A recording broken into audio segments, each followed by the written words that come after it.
Fernanda, thank you so much for being here with me today. I know you're very busy, but thank you for taking the time to be here. It's a pleasure to always talk to you, Ivan. Okay, thank you. So I have the four questions I've been asking everyone, and I'd like to ask you as well, of course. And the first question is, can you please tell me the name of your company and when you started it? Okay, the name of the agency is CICOR Viajes de Estudio. And we started February the 3rd. It's going to be 20 years. So we are on a 20th anniversary next year. That's incredible. Okay, we need to plan a celebration for that. We do indeed. Probably in May in Canada, when we all meet in Canada again, we can do that. That's yes, great idea. And where are you based? I'm based in Buenos Aires, but the agency was not born here. It was actually I actually started it in Patagonia. As I said, almost 20 years ago. I am from Patagonia, and that's Comodoro Rivadavia is my city. And I also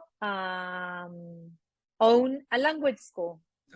And the name of the language school is Cultural Inglesa de Comodoro Rivadavia. So the letters of the initial letters of the name of the agency are actually the initial names of the language school. It was the agency started because some students from the school wanted to travel. And so we contacted some schools abroad, and the first group traveled. We started in 2003. The first group traveled 2004, and only 6 students traveled in that occasion. And they went to Santa Barbara with a teacher. After that, many more groups from the city traveled to the States. Then some individual students started traveling. Then we had groups in the States and in the UK. And since then, we didn't stop growing. Oh, that's fantastic. That's quite a story. And what's your main destination after the pandemic? Now, what do you see? Well, as you know, the UK is very famous here in Argentina. I think it's because of the schools and the language schools in the country. They all teach British English. We always sit for the Cambridge examination. So it's kind of related to the UK history and stuff. But after the pandemic, Canada is growing so fast as a destination, especially in higher education. I can say that probably 80% of the meetings with students I have every week are students that would like to study in Canada, especially higher ed. Okay, yeah. So Canada is growing rapidly in a lot. Okay, great. Yes, Lovely. yes, rapidly. Wonderful. Okay, so the next question I have is, how do you see the future of international education in Argentina?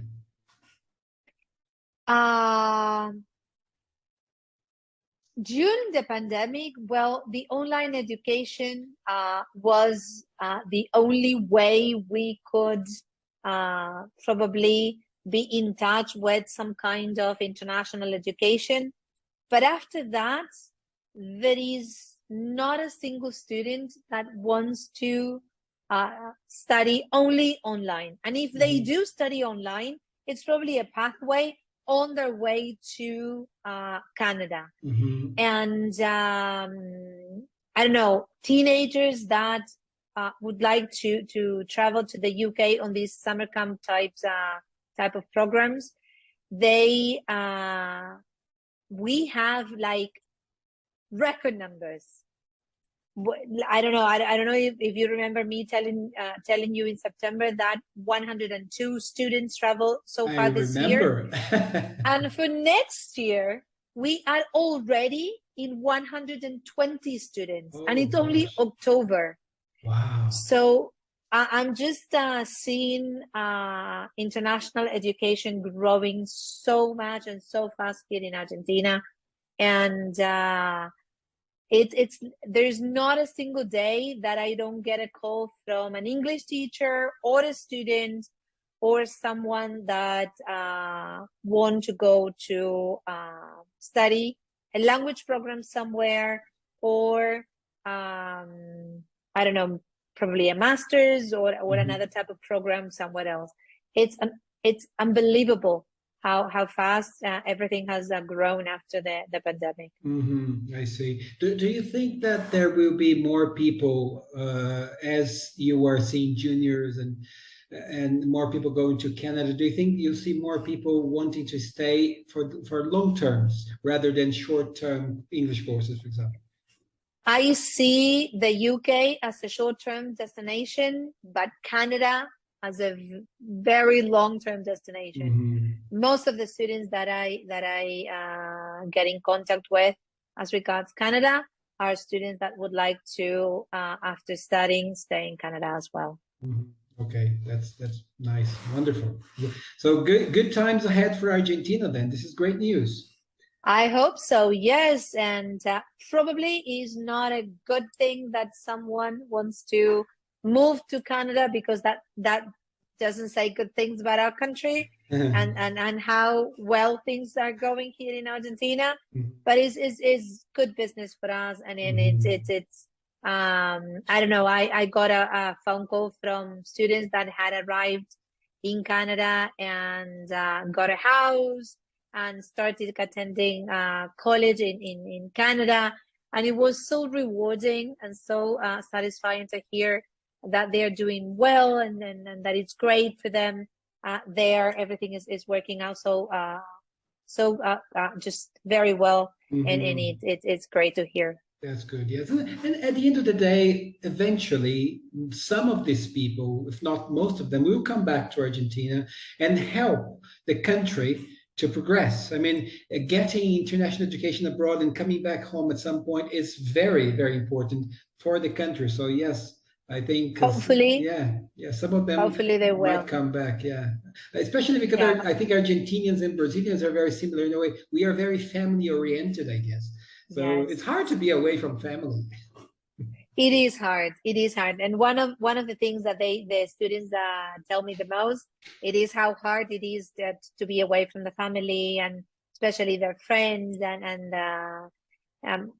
every single Argentinian that I know, or like most of my students, they make groups there. So I just contact them, and they make groups. They get together. They drink mate. They make barbecues together on Sundays, and then it's good for them to have some familiar the language, the traditions. So it's great. Excellent. Nice, lovely. And okay, and my last question for you. What is one important lesson that you learned that you could share, that you would like to share with the other CICOR members? I think it would be how we change lives. Maybe on day-to-day basis, we don't notice, we don't stop to think how exactly we do change students' lives for the better. They just, as you said, they might come back to the country as professionals if they studied something abroad, or if they were a teenager when they travel abroad. The stories that they will tell their friends, that the things that they lived abroad, the memories, everything that they went through on the program will eventually change a student's life. So it did to me when I travel as a 17-year-old on a high school program to the States. And I think that we don't stop to think how we exactly do that. All the agents around the world, is just we work all day. We just we send out applications. We work on their visas, and it's all quickly and fast. But I think that we need to stop and think and maybe talk to the students on how we change their lives. Mhm. Okay, that's a beautiful message. Thank you so much. So Fernanda, that's it. That's pretty much all the questions I wanted to ask. Thank you again for being here with me, taking your time. Well done on the award. Beautiful Thank day that you. was. And I hope to see, we met recently in London. I hope to see you again soon somewhere around the world. I am just so looking forward to the awards being face to face again, so we can all meet each other and get to know each other. And well, it'll be a fantastic time. I know that something is coming up probably in a few months, and I'm so looking forward to being all together in probably somewhere in Europe. Lovely. Excellent. Thank you so much, Fernanda, and take care. Thank you. Talk to you soon. Thank you, Ivan. Thank you for your time and taking some minutes to talk to me. Thank you. Thank you. Bye-bye. Bye.